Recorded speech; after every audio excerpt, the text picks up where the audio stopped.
Continuando con los misterios menores del cristianismo y de todas las otras religiones, puesto que son los mismos, en este video vamos a estudiar brevemente el concepto de la Santísima Trinidad. Como siempre, nos vamos a seguir rigiendo por un libro llamado Cristianismo Esotérico de la filósofa inglesa Anna Besant. Como ya hemos dicho, ella fue directora de la Sociedad Teosófica Internacional por más de 20 años y escribió muchísimos libros y dio muchísimas conferencias.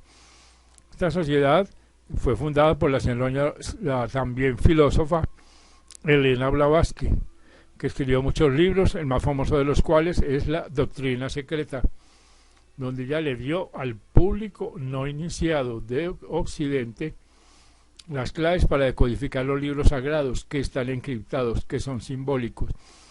La señora Blavatsky era experta en símbolos, experta en religiones comparadas, y la más famosa de las claves que ella dio fue la clave antropológica, la famosa antropogénesis, donde ella narra con todo detalle las 7 etapas evolutivas del proyecto humano. También dio la cosmológica, la numerológica, la astrológica, etcétera, etcétera. Pero volviendo a nuestro objeto, veamos lo que dice la señora ya mencionada Anna Besant sobre la Trinidad. Y dice: para que sea provechoso el estudio de la existencia divina, hay que tomar como punto de partida su unidad. Así lo han afirmado todas las religiones, así lo consignan todas las filosofías, comillas, solamente uno sin segundo. Oye Israel, exclamó Moisés, el Señor Dios nuestro es el único Señor. Nosotros, empero, no tenemos más de un Dios, declara San Pedro. No hay más Dios que Dios, afirma el fundador del Islam, y de esta sentencia hace el símbolo de su fe. Así pues, una existencia sin límites, solo conocida de ella misma, en toda su plenitud, eternas tinieblas de las cuales nace la luz. Pero en cuanto a Dios manifestado, el uno aparece trino, trinidad de seres divinos, uno con Dios, 3 como poderes manifestados. Esto también ha sido declarado siempre y es tan vital esta verdad, por lo que se relaciona con el hombre y su evolución, que en todos los tiempos ha sido parte esencial de los misterios menores. Entre los hebreos se conservó secreta esta doctrina por razón de las tendencias antropomorfas de aquel pueblo. Pero los rabinos estudiaban y adoraban el anciano de los días, de quien procede la sabiduría, y de esta el entendimiento, Keter, Chokma y Binah, como se habla en la Cábala. Tales constituían la Trinidad Suprema, exhibición en el tiempo de lo uno que está fuera del tiempo.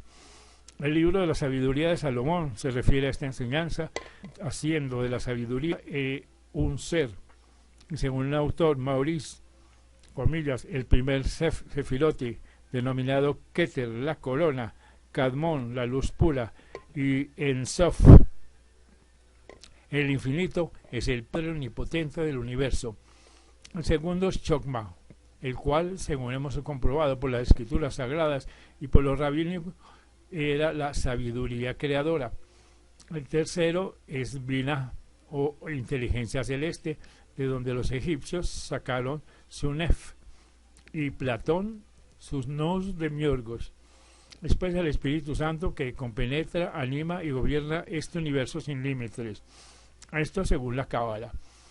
Pero continúa la señora Besant, la influencia de esta doctrina sobre las enseñanzas del cristianismo está indicada por el Din Milan en su historia de la cristiandad, donde dice, comillas, este ser, el verbo o la sabiduría, era impersonalizado de modo más o menos determinado, conforme a las nociones de los países y tiempos respectivos, eran más populares o más filosóficas, más materiales o más abstractas.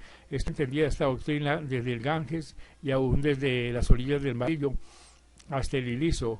Era el principio fundamental de la religión y de la filosofía sindas, era la base del zoroastrismo, era el platonismo puro, era el judaísmo platónico de la escuela de Alejandría.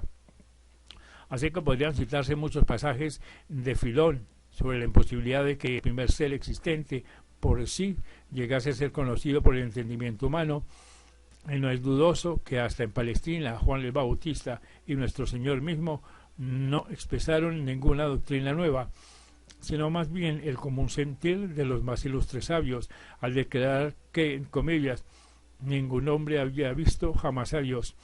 De acuerdo con este principio, al interpretar los judíos las más antiguas escrituras, en vez de la comunicación directa y sensible de la gran divinidad una, colocasen de mediadores uno o más seres intermedios, según la autorizada tradición a que aludió San Esteban.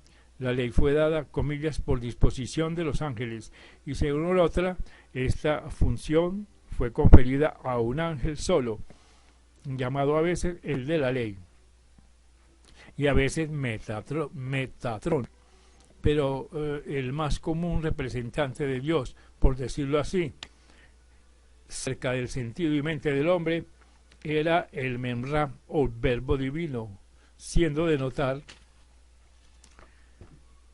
que este mismo hombre se encuentra en los sistemas indostánico, persa, platónico y alejandrino. Con el mismo término designaron al Mesías los targumistas, primeros comentadores judíos de las Escrituras, y no hay para qué indicar de qué modo se santificó al introducirlo en el esquema cristiano. Como dice el sabio Din, el concepto de verbo, el logos, era universal, formaba parte de la idea de una trinidad. Los filósofos hindúes después hablan de Brahman, el Brahman manifestado como Sat, Chit y Ananda, o sea, existencia, inteligencia y felicidad. En el concepto popular, el Dios manifestado es una trinidad: Shiva, principio y fin; Vishnu, conservador; y Brahma, creador del universo. La religión mazdeísta presenta también una trinidad semejante: Ahura Mazda, el gran uno, el primero; luego los gemelos, la segunda persona dual, pues la segunda persona de la Trinidad es siempre dual, desfigurada en los tiempos actuales como un dios o un diablo opuestos; y la sabiduría universal, Almighty. En el budismo del norte vemos que Amitabha, la luz infinita; Avalokiteshvara, origen de las encarnaciones y la mente universal, Manjushri. En el budismo del sur la idea del Dios se ha desvanecido, pero con tenacidad significativa reaparece la triplicidad como refugio a que se acoge el budismo meridional, el Buda, el Dharma, la doctrina, el Shanga, la orden. Pero el mismo Buda es a veces adorado como la Trinidad. Es pues una piedra de Buda se halla escrita una salutación dirigida a él como a una encarnación del Eterno, y dice: oh tú eres Brahma, Vishnu y Mahesha Shiva, a ti adoro, el que eres elevado con 1000 nombres y bajo diversas formas en la figura de vida de Buda, el Dios de misericordia. Y agrega la señora Bizan: en las religiones que han desaparecido se encontraba la misma idea de Trinidad. Ella dominaba todo el culto religioso de Egipto. Tenemos una inscripción jeroglífica en el Museo Británico que se remonta al reinado de Senecho en el siglo VIII antes de la era cristiana, la cual demuestra que la doctrina de la Trinidad es en la unidad, formaba ya parte de su religión. Así era la verdad vista desde una fecha mucho más antigua. Ra, Osiris y Horus formaban una trinidad cuyo culto se hallaba muy extendido. Osiris, Isis y Horus eran adorados en Abidos. Con otros nombres recibían culto en diversas ciudades, y el triángulo era el símbolo usado comúnmente para representar al Dios Trino. La idea fundamental de estas trinidades, como quiera que se las llamase, está manifiesta en un pasaje citado por Maluto, en el cual un oráculo, censurando el orgullo de Alejandro Magno, dice: primero Dios, después el Verbo, y con ellos el Espíritu. En Caldea, pues, formaban la Trinidad Suprema Anu, Ea y Bel, siendo Anu el origen del todo, es la sabiduría, y Bel el espíritu creador. Respecto a China, observa un escritor llamado Williamson, comillas: en la China antigua acostumbraban los emperadores sacrificar cada tercer año a aquel que es 1 y 3. Había una sentencia china de que Fe es una persona, pero tiene 3 formas. En el elevado sistema filosófico, conocido en China como taoísmo, figura también una trinidad.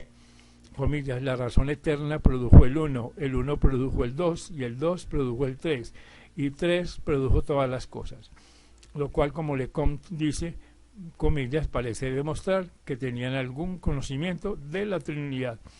Así pues, la doctrina cristiana de la Trinidad concuerda por completo con la de las otras religiones en lo que refiere a las funciones de las tres personas divinas, debiendo advertirse que la palabra persona procede de la latina persona, o sea, máscara, lo que cubre algo, la máscara de la existencia bula, la revelación de sí mismo bajo una forma. Así que el Padre es el origen y el fin de todo, el Hijo es de naturaleza doble y es el Verbo o la sabiduría, el Espíritu Santo es la inteligencia creadora, que incubó la caótica materia primordial, la organiza en elementos adecuados para la construcción de las formas. Y continúa la señora Bizan. Esta identidad de funciones, con tal diversidad de nombres, demuestra que no se trata de una mera semejanza externa, sino de la expresión de una verdad íntima. Hay algo de que esta triplicidad es una manifestación, algo cuya huella debe encontrarse en la naturaleza y en la evolución, y que al ser reconocido haga inteligible el progreso humano. Las etapas de desarrollo de la vida. Además, en el lenguaje simbólico universal, las personas se distinguen por ciertos emblemas y por ellos pueden reconocerse bajo la diversidad de formas y de nombres. Otro punto más debe recordarse antes de terminar el examen exotérico de la Trinidad, a saber que en relación con todas estas trinidades hay una cuarta manifestación fundamental, el poder de Dios, la cual tiene siempre una forma femenina. En el hinduismo, cada persona de la Trinidad tiene su poder manifestado por donde lo uno y los 6 aspectos indicados constituyen el Sagrado 7. Juntamente con muchas trinidades aparece una forma femenina, especialmente relacionada con la segunda persona, y en este caso se da el Sagrado Cuaternario. Veamos ahora la verdad interna, la verdad esotérica. Dice la señora Bizan. Lo uno viene a manifestarse como el ser primero, el Señor que existe por sí mismo, la raíz del todo, el Padre Supremo, la palabra voluntad o poder, parece la mejor para expresar esta primaria revelación de sí mismo, porque hasta que no haya voluntad de manifestarse, no puede haber manifestación, y hasta que no haya voluntad divina, hasta que no haya la voluntad divina, que es primero. Así, el poder es guiado por la sabiduría. Por eso está escrito que, comillas, sin él nada de lo que es hecho fue hecho. Así que la sabiduría es de naturaleza doble, como se verá pronto. Cuando los aspectos voluntad y sabiduría se han revelado, un tercer aspecto debe seguir para hacer a aquellos efectivos, o sea, la inteligencia creadora, la mente divina en acción. Un profeta judío escribió, comillas, el que hizo la tierra con su poder, compuso el mundo con su sabiduría y extendió los cielos con su inteligencia. La referencia a las 3 funciones es muy clara. Estos 3 son inseparables, indivisibles, 3 aspectos del uno. Sus funciones pueden imaginarse separadamente para mayor claridad, pero no pueden desunirse. Cada una es necesaria y está presente en las demás. En el primer ser, la voluntad, el poder, predomina como característica, pero la sabiduría y la acción creadora están también presentes.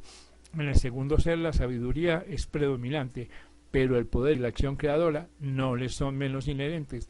Y en el tercer ser predomina la acción creadora, más también se halla en él el poder y la sabiduría. Y aunque se haga abuso de las palabras primero, segundo y tercero, porque los seres se manifiestan así en el orden del tiempo, en la sucesión del propio desenvolvimiento. Sin embargo, en relación a la eternidad, se les considera iguales y en dependencia mutua. Comillas, ninguno es mayor ni menor que el otro. Así que esta Trinidad es el Dios divino, el Espíritu divino, el Dios manifestado, el que era y que es y que ha de venir, comillas. Y es la raíz de la triplicidad fundamental de la vida, de la conciencia. Pero hemos visto que hay una cuarta persona femenina, en algunas religiones una segunda Trinidad, que es la Madre. Es esta la que hace posible la manifestación. es la que constituye en lo uno la eterna raíz de la limitación y de la división, la cual cuando se manifiesta es llamada materia.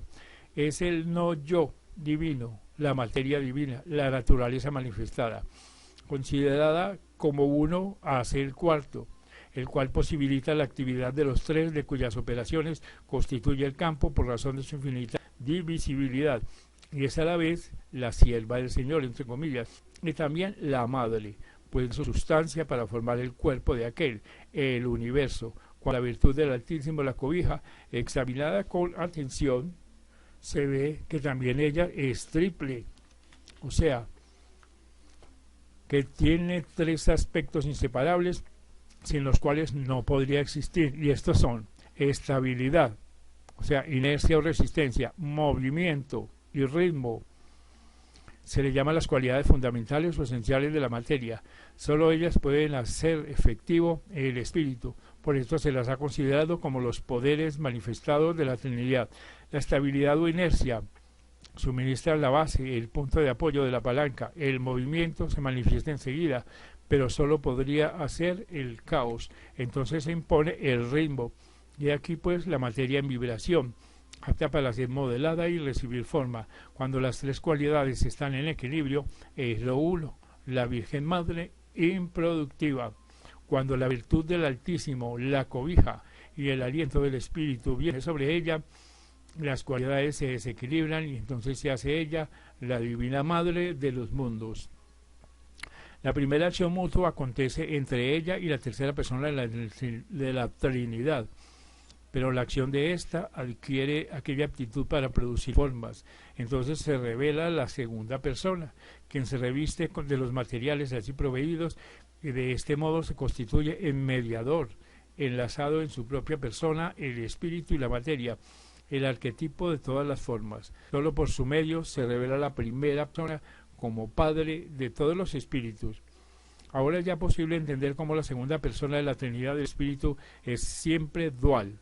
Ella es quien se reviste de materia, apareciendo en ella, por lo tanto, las mitades gemelas de la divinidad en unión, no como uno.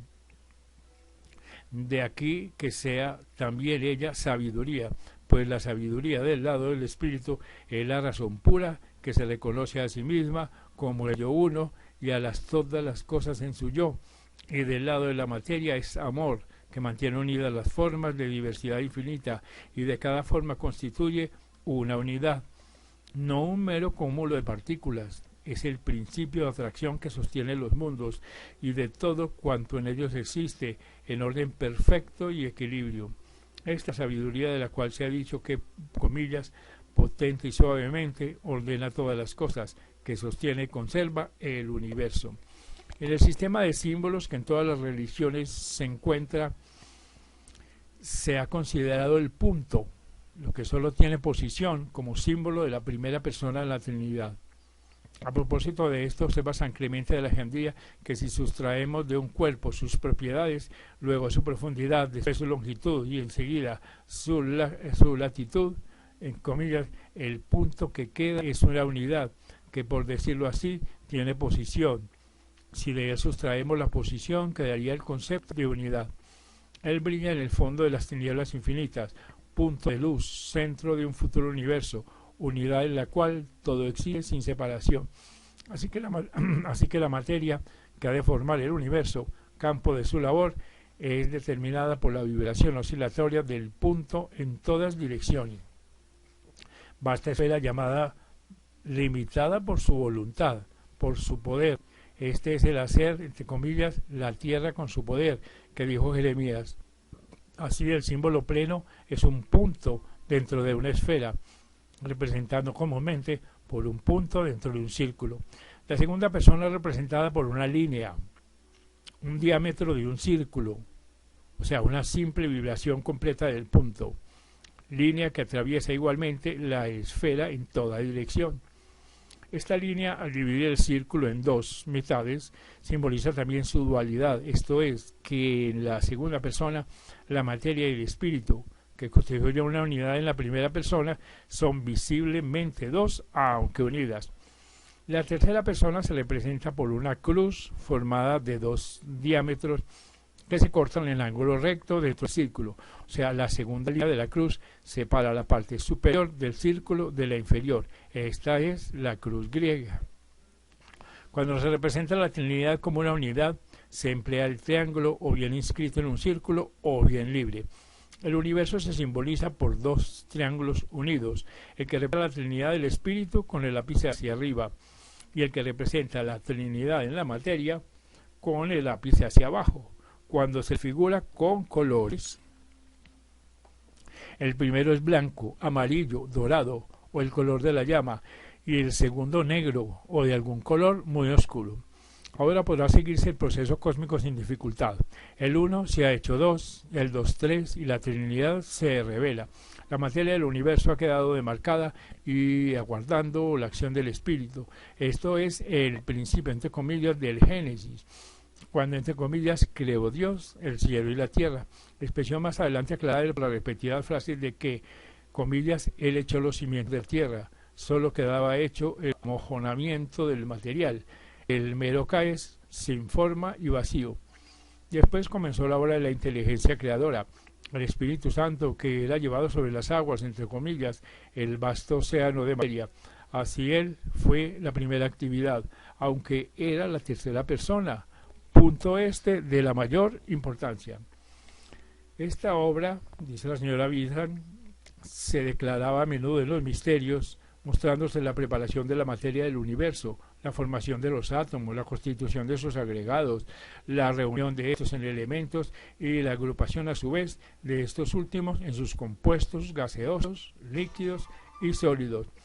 La labor que abarca no solo la clase de materia llamada física, sino también la correspondiente a todos los estados más sutiles de los mundos invisibles. Además, él, como espíritu de la inteligencia, entre comillas, concibió las formas en que aquella había de modelarse, mas no construyó las formas, sino que en función de la inteligencia creadora produjo las ideas de ellas, los prototipos celestiales, como comúnmente se les llama. Esta es la tarea descrita cuando se dice que él extendió los cielos con su inteligencia. La obra de la segunda persona sigue a la de la tercera. Por virtud de su sabiduría compuso el mundo, construyendo los globos y todas las cosas que en ellos hay. Todas las cosas por él fueron hechas. Ella es la vida organizadora de los mundos y todos los seres tienen en ella su raíz. La vida del Hijo, así manifestada en la materia, preparada por el Espíritu Santo, otra vez el gran mito de la encarnación, es la vida que construye, conserva y sostiene todas las formas, porque Él es el amor, la fuerza atrayente que da cohesión a las formas, haciéndolas capaces de crecer sin modelarse, conservador, sostenedor, salvador. Por eso todas las cosas deben de ser sujetadas al Hijo, todo ha de reunirse en Él. Por eso, comillas, nadie viene al Padre sino por Él. Porque la obra de la primera persona sigue la de la segunda como la de esta a la de la tercera. A la primera se la llama Padre de los Espíritus, Dios de los Espíritus de toda carne, y suyo es el don del Espíritu Divino, el verdadero yo del hombre. El Espíritu humano es la vida divina del Padre vertida, derramada en el envaso que el Hijo construye de los materiales vivificados por el Espíritu. Y este Espíritu del hombre, proviniendo del Padre, de que ser el Hijo y el Espíritu Santo, es como él mismo, una unidad, con los tres aspectos en uno. Así está el hombre verdaderamente hecho a nuestra imagen y semejanza, comillas. Y así es capaz de hacerse, comillas, perfecto como vuestro Padre que está en los cielos es perfecto. Y añade la señora Vidhan, tal es el proceso cósmico, repetido en la evolución humana, ya que es arriba como es abajo. Así que la Trinidad espiritual del hombre, hecha semejanza de la divina, tiene que exhibir las divinas características. Y así encontramos en él el Padre, que ora en su forma más elevada de voluntad, ora en su forma inferior del deseo, de impulso a su evolución. También encontramos en él la sabiduría, la razón pura, cuya expresión en el mundo de las formas es el amor, y finalmente la inteligencia o mente, que es la energía activa modeladora. Así vemos que la manifestación de estas características en la evolución humana procede de la tercera a la segunda, de la segunda a la primera. La masa de la humanidad se está desenvolviendo, la mente, evolucionando la inteligencia, cuya acción separadora podemos observar en todas partes, aislando los átomos humanos, por así decirlo, y desarrollando a cada uno separadamente a fin de que lleguen a ser materiales apropiados para la construcción de una humanidad divina. Solamente este punto ha alcanzado hasta ahora la especie humana y en él aún estamos trabajando. Si nos fijamos en una exigua minoría de nuestra raza, veremos cómo está despuntando en ella el segundo aspecto del espíritu divino del hombre, al cual se refiere el cristianismo al hablar del Cristo en el hombre. Su evolución se verifica, como hemos visto, después de la primera de las grandes iniciaciones, por lo que la sabiduría y el amor son los distintivos del iniciado, los cuales brillan más y más conforme se va desarrollando este aspecto del espíritu. Entonces se hace cierto una vez más que nadie viene al Padre sino por mí, pues solo cuando la vida del Hijo está tocando a plenitud puede él rogar: ahora pues, Padre, glorifique tú cerca de ti mismo con aquella gloria que tuvo cerca de ti antes que el mundo fuese. Y sube el Hijo al Padre, se hace uno con él en la gloria divina y comienza su existencia propia, la existencia inherente a su naturaleza divina, desarrollada desde la semilla a la flor, porque, comillas, como el Padre tiene vida en sí mismo, así dio también al Hijo que tuviese vida en sí mismo. Así que él convierte en Cristo vivo de conciencia en la vida de Dios, centro capaz de existir como tal, no sujeto ya a las limitaciones de su existencia primitiva, ensachándose en conciencia divina, mientras conserva toda la identidad de su vida como centro vivo de fuego dentro de la llama divina. En tal evolución entra la posibilidad de encarnaciones divinas en el porvenir, del mismo modo que una evolución idéntica en el pasado hizo posibles las divinas encarnaciones en nuestro propio mundo. Estos centros vivos no pierden su identidad ni la memoria de su pasado, ni cosa alguna de lo que han experimentado en su larga vida, y tales seres, conscientes de sí mismos, pueden surgir del seno del Padre, revelarse para ayuda de la humanidad. Han llevado en sí la unión del espíritu y la materia, dualidad de la segunda persona, por lo que las encarnaciones divinas de todas las realidades están relacionadas con la segunda persona de la Trinidad, y aquí puedan con facilidad volver a revestirse para la manifestación física y hacerse hombres de nuevo. Han conservado esta naturaleza de mediadores, constituyéndose así en el eslabón entre la Trinidad celeste y la terrestre. Entre comillas, Dios con nosotros, han sido siempre llamados.